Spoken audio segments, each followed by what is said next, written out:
नमस्कार दोस्तों, स्वागत है आपका हमारे YouTube चैनल पर।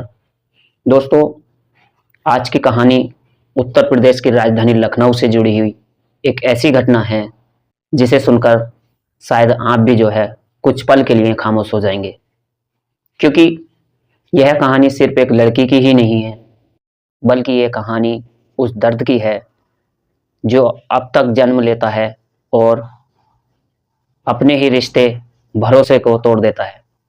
जरा सोचिए, घर में शादी का माहौल हो, ढोलक बज रही हो, रिश्तेदारों की भीड़ हो रही हो और हल्दी की रस्म पूरी हो चुकी हो और अगले ही दिन जो है बारात आने वाली हो, लेकिन उस बीच अचानक दुल्हन ही गायब हो जाए तो पूरा घर परेशान हो जाता है।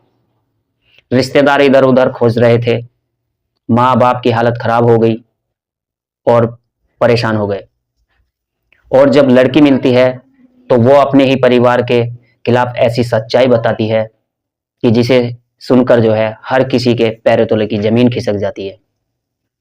दोस्तों, क्योंकि जिस इंसान को वह लड़की अपना सबसे बड़ा सहारा समझती थी और वही इंसान जो है उसकी जिंदगी का सबसे बड़ा डर बन चुका था। क्योंकि दोस्तों, यह कहानी एक काजल की है, एक ऐसी लड़की की है जिसने 14 साल की उम्र में वो दर्द सहा, वो पीड़ा सही जिसकी कल्पना भी कोई नहीं कर सकता। लेकिन उसी लड़की ने एक दिन हिम्मत दिखाई और ऐसी सच्चाई सामने लाई जिसने एक पूरे परिवार की असलियत उजागर उजागर कर दी।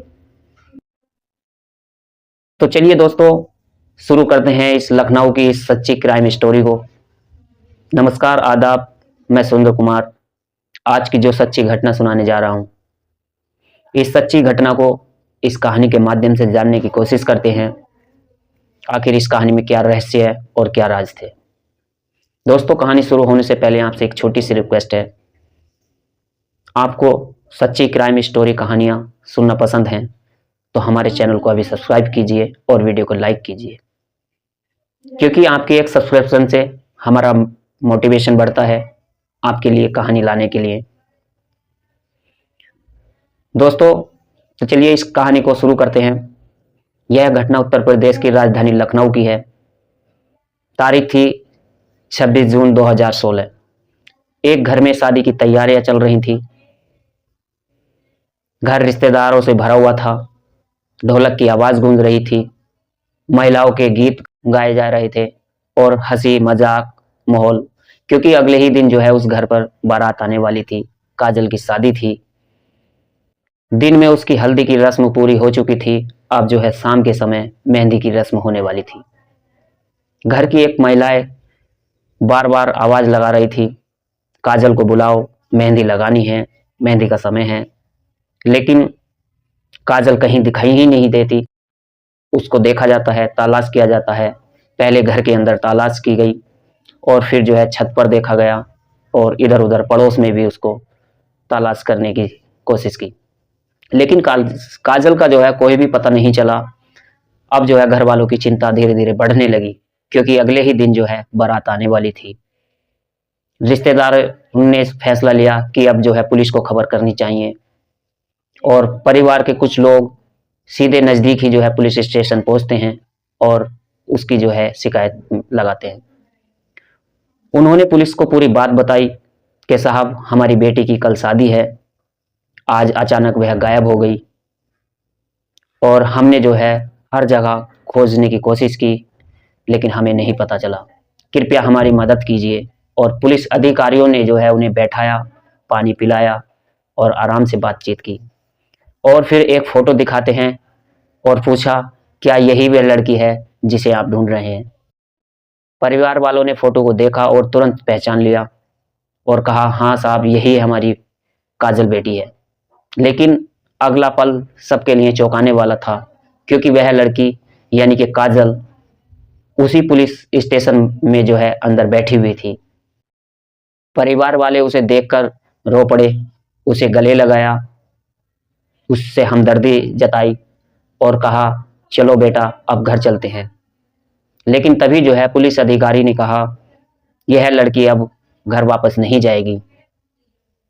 इतना सुनते ही जो है वहां पर लोगों में हड़कंप मच जाता है, एक जमघट इकट्ठा हो जाता है और परिवार वाले जो है हैरान रह गए।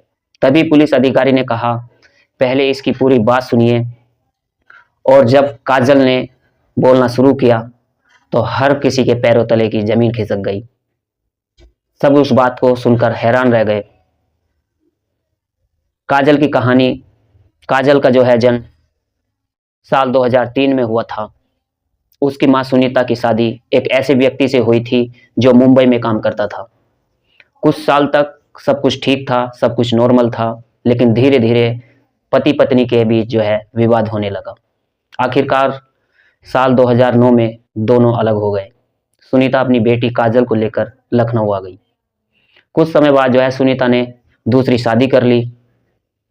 शुरू में सब कुछ ठीक था वहां पर भी, लेकिन कुछ साल बाद दूसरे पति से भी जो है झगड़े होने शुरू हो गए। मारपीट हुई, विवाद हुआ और आखिरकार फिर वही रिश्ता टूट गया। अब 3 बच्चे थे, 2 बेटियां और 1 बेटा। लेकिन हालात ऐसे बने कि बच्चे दादा दादी के पास रहने लगे। और एक रात जो है फिर काजल गहरी नींद में सो रही थी। अचानक उसे लगा कि कोई उसके पास आया हुआ है, कोई अजनबी व्यक्ति। और जब उसकी आंखें खुली तो उसने देखा कि उसके जो है दादा उसके पास खड़े हुए थे। पहले तो काजल डरी, उसने सोचा पता नहीं शायद कौन है, लेकिन उसने सोचा कोई गलतफहमी है। उस रात तो वह बात टल गई, लेकिन कुछ दिन बाद जो है जब दादा और दादी घर पर नहीं थी तब वह घटना फिर हुई। इस बार जो है दादा ने उसकी मजबूरी का फायदा उठाने की कोशिश की।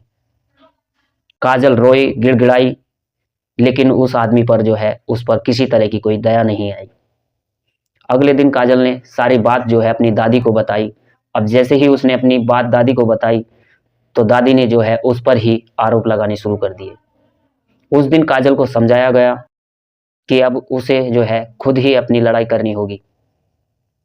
6 महीने का दर्द, इसके बाद करीब 6 महीने तक जो है काजल हर एक रात डर के साए में जीती रही।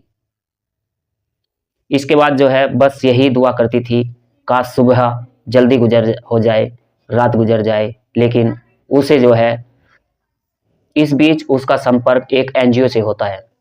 एनजीओ ने जो है उसको एक सलाह दी, अगर न्याय चाहिए तो तुम्हें खुद को आगे आना होगा। और शायद शादी से ठीक 1 दिन पहले जो है काजल घर से निकल गई और सीधे पुलिस स्टेशन पहुंची। और वहां उसने अपने दादा के खिलाफ शिकायत दर्ज कराई। पुलिस ने तुरंत कार्रवाई की और जो है उसके दादा थे उसको गिरफ्तार कर आगे की कार्रवाई की।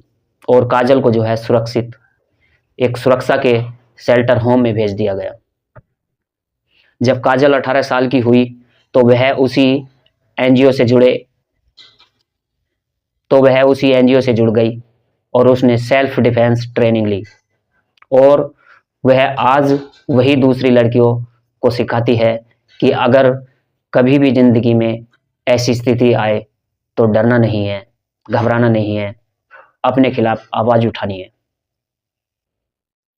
तो दोस्तों, यह कहानी सुनाने का उद्देश्य किसी को ठेस पहुंचाना नहीं है, किसी का दिल दुखाना नहीं है, बल्कि आप लोगों को बताना है कि अगर कभी कभी आपके साथ यह आपके आसपास किसी के साथ गलत हो रहा हो तो चुप मत रहिए, क्योंकि कभी कभी एक आवाज़ पूरी ज़िंदगी बदल सकती है। आप अपना ख्याल रखें, जागरूक रहें, सुरक्षित रहें।